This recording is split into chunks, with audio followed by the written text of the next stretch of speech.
মুসলমানদের শুধু এই অজু এবং গোসল, শুধু পবিত্রতা, মুসলমান যদি পবিত্রতা ধারণ করে, কারণ আল্লাহ তো পবিত্র, ফেরেশতারাও পবিত্র, তখন আল্লাহ সেই ছাত্রের জন্য যথেষ্ট হয়ে যায়। আল্লাহ পবিত্রতাকে ভালোবাসেন। তা আজকে তরুণ মুসলমানদের পবিত্রতার বড় সংকট। তারা পবিত্রতার ইলম, মানে পবিত্রতা কিভাবে অর্জন করতে হয়, প্রস্রাব পায়খানা থেকে কিভাবে অর্জন করতে হয়, নিজের শরীরকে কিভাবে পবিত্র করতে হয়, এটা জানে না। এটা না জানার কারণে ছাত্রদের নামাজ হচ্ছে না, কোনো কিছু হচ্ছে না, আল্লাহর সাথে সংযোগ হচ্ছে না। আমাদের লেখাপড়ার জীবন ধারণের সবকিছুর মূল লক্ষ্যকে আল্লাহ রাব্বুল আলামিন এবং তার প্রেরিত রসুল সাল্লাল্লাহু আলাইহি ওয়াসাল্লামের মুহাব্বত। আর এটাই শিক্ষা দেওয়ার জন্য 1980 সালের 21শে জানুয়ারি বাংলাদেশ ইসলামী ছাত্র সেনা প্রতিষ্ঠিত হয়েছিল। অহিংস ছাত্র রাজনীতি উপহার দেওয়ার জন্য, সন্ত্রাস মুক্ত ছাত্র রাজনীতি উপহার দেওয়ার জন্য আলহামদুলিল্লাহ এখনো পর্যন্ত ছাত্র সেনা সে অহিংস সন্ত্রাস মুক্ত ছাত্র রাজনীতির জন্য চেষ্টা করে যাচ্ছে।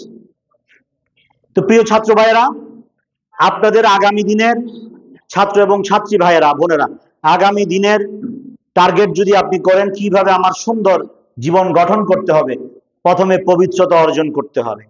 দ্বিতীয়ত নামাজের প্রতি আমাদের যে অবহেলা, সেই অবহেলা ধীরে ধীরে কাটিয়ে উঠতে হবে। ফজরের নামাজ, আমরা তখন মিটিং এ গেলে জিজ্ঞেস করা হয়তো ফজরের নামাজ কে কে পড়ছে, এজন্য ফজরের নামাজ পড়ে আসতে হইত। এখন বলতে গেলে অনেকের হাত উঠে না, নামাজ পড়ছেন কিনা ফজরের এটা বলতে গেলে হাত উঠে না। এই ফজরের নামাজ না পড়ার কারণে আমাদের সমাজ থেকে, পরিবার থেকে বরকত উঠে গেছে। আগে তো ফজরের আজানের আগে এটাকে কি আজান বলতো গ্রামে, মির্জা আজান, সবাই উঠে গেছে। এখন তো 11টা 12টায় আমরা উঠি না, আমাদের এখন কালচার হয়ে গেছে। অথচ মুসলমানদের সেই গ্রামীণ কালচার, আমাদের ঐতিহ্য, সকাল সকাল উঠে গিয়ে মা বোনেরাও সকাল সকাল উঠে গিয়ে কি নামাজ, কোরআন তিলাওয়াত, সবার ঘরে ঘরে সূরা ইয়াসিন শোনা যেত। তো এই নামাজ ইনশাল্লাহ সবাই হাত তুলেন, আমরা নিয়াত করি, সবাই হাত তুলেন। আমরা ইনশাআল্লাহ 5 ওয়াক্ত নামাজ আদায় করব, নিয়াত করছি, ওয়াদা করাইনি, ওয়াদা আল্লাহর সাথে, এটা তো আল্লাহ ফরজ করেছেন। তা আমরা একটু উদ্বুদ্ধ করলাম, আমাদেরকে পবিত্রতা অর্জন করবেন এবং নামাজ, এই 5 ওয়াক্ত নামাজ আদায়ের সাথে সাথে আমাদেরকে আদব, ঘরের মধ্যে, সমাজের মধ্যে, শিক্ষকের সাথে আদব রক্ষা করতে হবে। এই আদব রক্ষা করার প্রথম যে কন্ডিশন, সেটা হচ্ছে বড়দেরকে সালাম দেওয়া। সেই সালাম আমরা তো এখন টেলিভিশন বা ইত্যাদি থেকে শিখছি, আসসালামু আলাইকুম, এটা কোনো সালাম না। কি হবে? আসসালামু আলাইকুম। আর বাড়াই বললে তো ভালো, ওয়া রাহমাতুল্লাহি ওয়া বারাকাতুহু। আপনি বড়দেরকে সালাম দিবেন, এটা আদবের প্রথম ধাপ। দেখবেন এটা যদি আন্তরিকভাবে করেন, অন্যান্য আদব, যেমন আদবের একটা উদাহরণ দিই। একটা ক্লাসে এরকম, একটা ক্লাসে মনে করেন হুজুর, এই যে আজমি হুজুর আসছে, বাস্তব কিন্তু একটা উদাহরণ দিচ্ছি, হুজুর অন্যজন ছিল। এখন ক্লাসে সকাল 9টা বাজে যখন আসছে, এর আগের দিন এই দারোয়ান বা পিয়নরা রুম পরিষ্কার করে না, ঝাড়ু দেয়, ধুলাবালি কিন্তু সিটে থাকে, সবার সিটে কি থাকে? তো হুজুরও আসছে, হুজুর তো জুব্বা পরা, এবং হুজুররা কিন্তু সবচেয়ে পবিত্র থাকে, কাপড় চুপড়ে আতরে নামাজ পড়াইতে হয়, দোয়া দুরূদ পড়া, সবসময় পবিত্র থাকে। তো হুজুর যখন ক্লাসে আসছে, এখন হুজুরের এখানে ময়লা, হুজুর ফু ফু জারি দিচ্ছে। এখন কয়েকটা ছেলে আসছে, আসি কোন রকম কেউ খাতা নিয়ে আসছে, খাতা একটা আনি এরকম এরকম জারি দেয়। তো একটা ছাত্র আসছে, সে তার পাঞ্জাবিও কিন্তু আয়রন করা, সাদা পাঞ্জাবি, আয়রন করা সুন্দর নতুন পাঞ্জাবি, ও করছি ওর পাঞ্জাবি দিয়ে হুজুরের চেয়ার পরিষ্কার করে দিচ্ছে, আমি আপনি দিব। এটাই হচ্ছে আদবের সর্বোচ্চ, যে ওর পাঞ্জাবি, নতুন পাঞ্জাবি। ছাত্ররা তো একটু ফিটফাট থাকতে চায় স্মার্ট থাকার জন্য, কিন্তু ওই ছাত্র কি করছে, তার নতুন পাঞ্জাবি, পরিষ্কার পাঞ্জাবি দিয়ে ওস্তাদের কি করছে চেয়ারটা, তো ওস্তাদ বসে মাত্র তার জন্য দোয়া বলে, যে ভালো মানুষের ছেলে, অন্তর থেকে দোয়া আসছে। সেই ছেলে লেখাপড়ায় কিন্তু ভালো না, নানা রকম পারিবারিক সংকট, কিন্তু ওস্তাদের দোয়ায় সে কি হয়ে গেছে, সে পাশ করার না, সে কামিল পাশ করে ফেলছে, দাখিলও পাশ করার না। ছাত্রদের কাছে এই আদবগুলো উঠে গেছে। বাড়িতে চাচা যেটা ঝগড়াঝাটি হবে দুনিয়া, ঘর বাড়ি নিয়ে, আইল নিয়ে, ঘরের পানি পড়া নিয়ে, এটা নিয়ে অনেক নিয়ে, এগুলো স্বাভাবিক আমাদের দেশে ঝগড়াঝাটি হবে। কিন্তু চাচা, জ্যাঠা, বড় ভাই, ছোট ভাই, এগুলো আমাদেরকে সবর করতে হবে। রাগ গোস্বা আসবে, কিন্তু সবর করতে হবে। এগুলো সবার ঘরে ঘরে আছে, কিন্তু কি করতে হবে? সবর। মসজিদে গেছে, আমার বড়জন আসছে, তাকে জায়গা করে দিতে হবে। খাইতে বসছি মেজবানে, আমি বসে গেছি, খাবার চলে আসছে, কিন্তু একজন বড়জন আসছে, আমি উঠে যেতে হবে ওনাকে। উনি বসছেন, যাক আমাদের এলাকার বড় ভাই, মুরব্বী, চাচা যান, আমি ওনার গ্লাসটা ধুয়ে দিব। এগুলো দুই একটা বলতেছি। এইভাবে পরিবারের সাথে, ঘরের মা বাবার সাথে আপনি জীবন গঠন এভাবে করবেন। আল্লাহ পাক, আপনি কি ডাক্তার হবেন, ইঞ্জিনিয়ার হবেন, অ্যাডভোকেট হবেন, না কি হবেন, না ব্যবসায়ী হবেন, না বিদেশে যাবেন, আল্লাহ পাক আপনাকে এগুলো সহজ করে দিবে, আপনি জানবেনও না। 10 বছর পর বুঝবেন যে না, আমি তো ছাত্র সেনার ওই প্রোগ্রামে গিয়েছিলাম, নেতৃবৃন্দের কথাগুলো শুনেছিলাম, এগুলো কিঞ্চিত আমল করেছিলাম, বিদায় 10 বছর পর আমি এই অবস্থানে আসছি। দোয়া ছাড়া, তা হাদিস শরীফও আছে যে দোয়া হচ্ছে মুমিনের হাতিয়ার। দোয়া ছাড়া কোনো উপায় নাই। টাকা আছে, আপনি বড় মাইলস্টোন স্কুলে ভর্তি হতে পারবেন। অনেকের 2টা ছেলে 3টা ছেলে একসাথে দিছে না, একসাথে চলে গেছে না, সে মা বাবার কি অবস্থা? সন্তানকে বেশি ভালোবাসা, এই যে হাদিস শরীফে পড়া যে আল্লাহ এবং রসুলকে বেশি ভালোবাসতে হবে।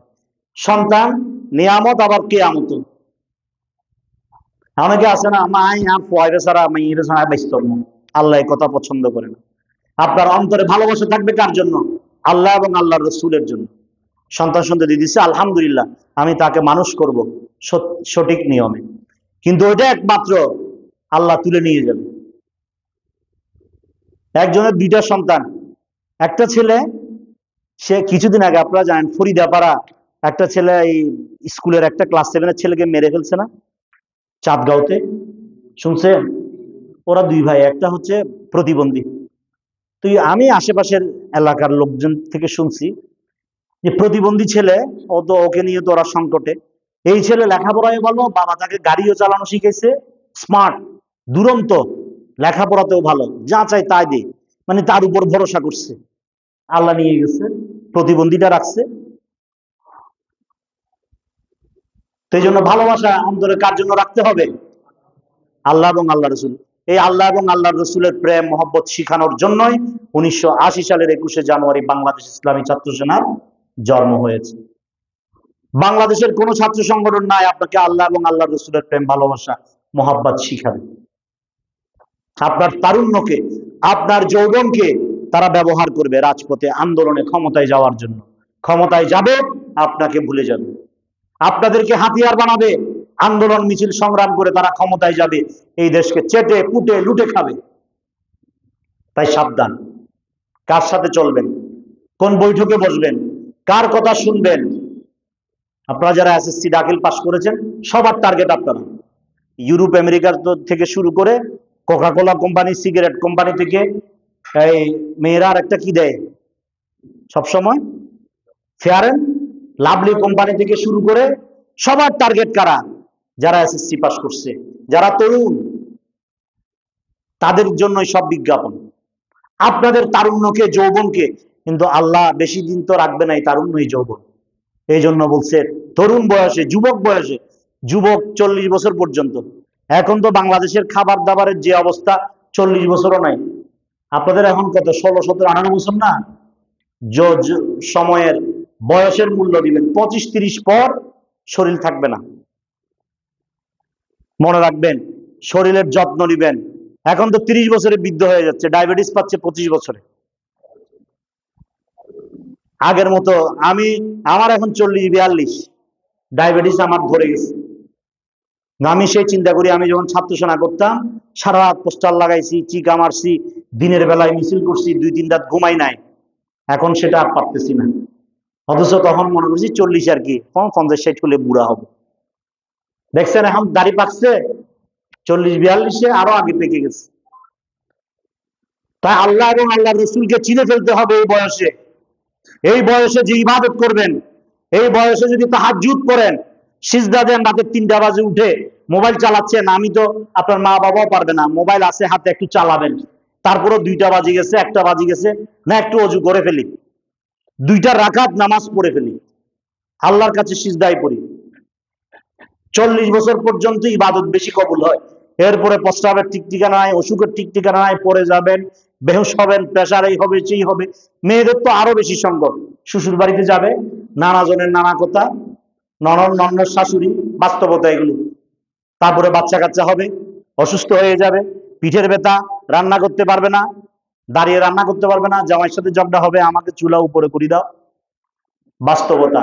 ইবাদত, যত ঘরের মধ্যে যত সংকট থাকুক, কাপড়ের সংকট থাকবে, ওইটা ধুইয়ে আপনি পরেন,